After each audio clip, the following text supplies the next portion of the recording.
In this video, I will be showing you guys how to write a full web article using ChatGPT. After you log into ChatGPT, this kind of page will appear. At the bottom side, you can see this chat box. Over here, you can ask anything to ChatGPT. Here, I'm gonna ask ChatGPT to write a web article on global warming causes, effects, and solutions. After you have wrote your question, you just have to click on this arrow. Now within few minutes your web article will be ready.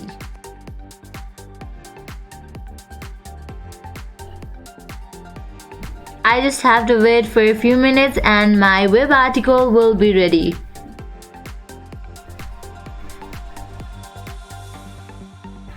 And now you can see that my article is ready.